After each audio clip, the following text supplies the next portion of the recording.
അക്ഷരനഗരിയായ കോട്ടയത്തിൻ്റെ മണ്ണിലെ ഉയരക്കേമൻ, ഉയരവും തലയെടുപ്പും കൊണ്ട് ഉത്സവപ്പറമ്പുകളിലെ ആൾക്കൂട്ടത്തിൻ്റെ കണ്ണിലുണ്ണിയായ ഒരാന, കിരൺ നാരായണൻകുട്ടി.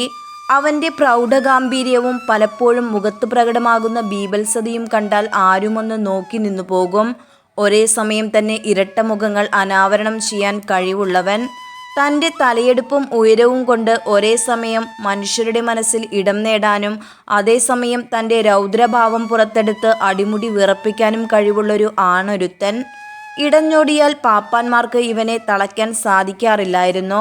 മയക്കുവെടി വെച്ചാണ് നാരായണൻകുട്ടിയെ തളച്ചിരുന്നത്. ഒരൊറ്റ വർഷം തന്നെ 2ഉം 3ഉം മയക്കുവെടികൾ ലഭിച്ച സന്ദർഭങ്ങളും ഉണ്ടായിട്ടുണ്ട്. കോട്ടയം സ്വദേശിയായ കിരൺ മധുവിൻ്റെ ഉടമസ്ഥതയിലുള്ള ആനയാണ് നാരായണൻകുട്ടി.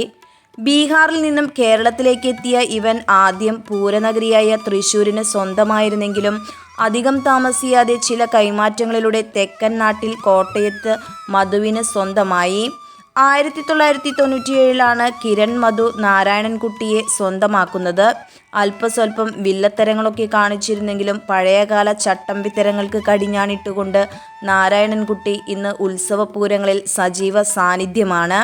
തലയെടുപ്പിനും ഉയരപ്പെരുമയ്ക്കും പേരുകേട്ട നാരായണൻകുട്ടിക്ക് പ്രശസ്തിയുടെ പടവുകൾ ഓരോന്നായി കയറാൻ സാധിക്കട്ടെ എന്ന് ആശംസിക്കുന്നു.